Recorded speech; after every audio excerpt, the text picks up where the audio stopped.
Standard 7th, Subject Geography, Lesson number 2, The Sun, the Moon and the Earth. Students, happy and blessed morning to everyone. Hope you all are safe and good with your family. From our perspective, the three objects that have the greatest impact on our lives are the Earth, Sun and Moon. The Earth, of course, is the planet beneath our feet. Without it, well, we would not have anything at all. The Sun warms our planet and with the Moon creates the tides. The Moon orbits the Earth and in turn the Earth orbits the Sun. We see the universe from a platform that is both rotating on its axis and traveling in our elliptical orbit around the Sun. The Earth's rotation on its axis makes the sun rise in the east and set in the west, and is a big part of why the moon rises and the sets too. Although the moon takes 29 days to complete an orbit around the earth as well. The earth is the planet that we all live on. As with all planets, it is spherical in shape, although some ancient civilizations thought that the earth was flat. It orbits around the sun and is the third planet out of the center of our solar system. The moon is a natural satellite of the earth, meaning that it orbits around the earth. It is the only place outside of the earth that humans have ever been. Rocky, dusty sphere that goes round the earth. We can often see the moon on a clear night, but it does appear to change shape during the 28 days it takes to orbit the earth.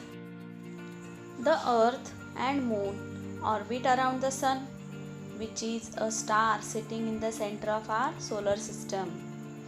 The sun provides the light and heat that we have during the daytime. It is the energy it provides which keeps all things on the earth alive. The sun is massive and over 1 million earths could fit inside it. It is the earth's movement around the sun once a year that leads to the 4 seasons of spring, summer, autumn and winter. Overall, these things we studied in previous classes. Also, in first topic about how seasons occur, part 1. Today, I am going to start the second lesson, the sun, the moon and the earth. So listen the next video carefully. Let me introduce the celestial objects that we observe in the sky. The sun is the heart of our solar system, and its gravity is what keeps every planet and particle in orbit.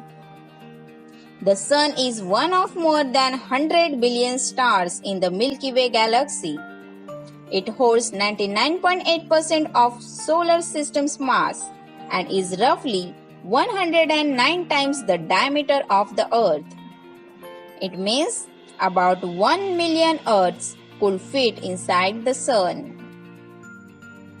The earth is our home. It is the third planet from the sun. It is the only planet known to have an atmosphere containing free oxygen, oceans of water on its surface, and of course, life.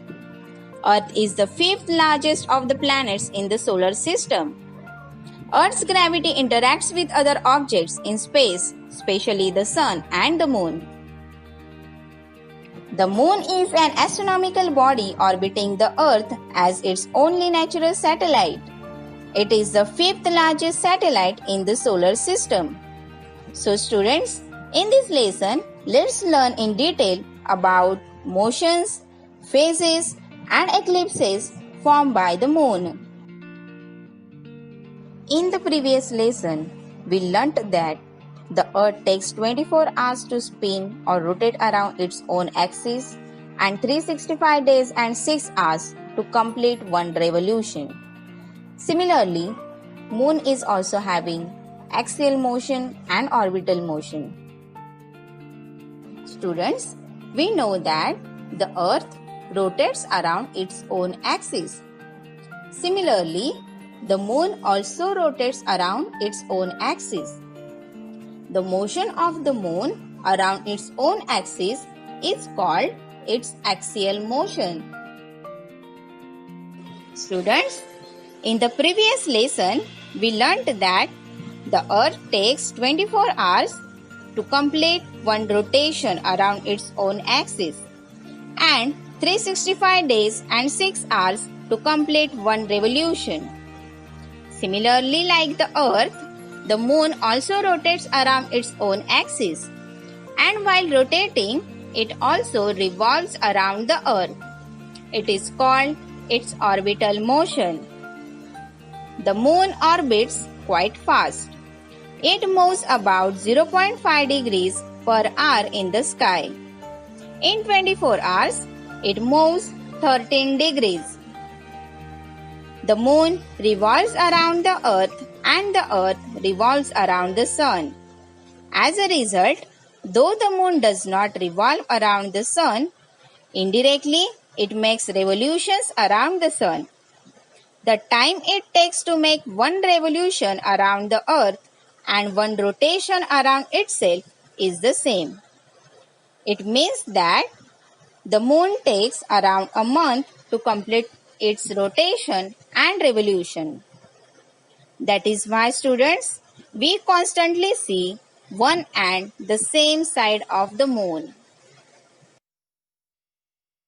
The Moon's orbit of the revolution is also elliptical as that of the Earth. The Moon has an elliptical orbit. Students, it means that the Moon revolves around the Earth in an oval-shaped path. Students, observe the given diagram. While revolving around the Earth, the Moon comes closer to the Earth. It is said to be in perigee position. The distance between the Earth and the Moon during perigee position is about 3,56,000 km. While revolving, when the Moon is furthest from the Earth, the position is known as apogee position. Students, observe the given diagram. While the Moon is revolving around the Earth, when it goes far away from the Earth, it is said to be in apogee position. The distance between the Earth and the Moon during apogee position is about 4,07,000 km. Let's discuss the effects of apogee and perigee position of the Moon. Students, imagine that you are standing on a seashore or a beach. What you will observe? If you stay near the seashore for some time, you will realize that the seawater is sometimes very close to the coast, while at other times it is far away from the coast. We call these movements of the seawater as tides. Students, the apogee and perigee of the Moon have an effect on the tides on the Earth. The Earth and the Moon both have a gravitational force. The Earth and the Moon both pulls each other because of the gravity. When the Moon is at apogee position or when it is furthest from the Earth, it has less gravitational pull, because of which there are low tides. When the Moon is at the perigee position or when it is closer to the Earth, there is much more gravitational pull, which contributes to the opposite effect, that is, higher tides. Students, have you ever heard about a supermoon? We can experience a supermoon during perisopposition of the moon. When the moon is closer to the earth, it resulting in a slightly larger than usual apparent size of the moon. It happens when there is full moon around perisopposition. Now let's discuss about micromoon. When the moon is furthest from the earth during apogee position, the moon looks smaller than its usual size. At that time, we can experience a micromoon. This happens when there is a full moon around apogee position.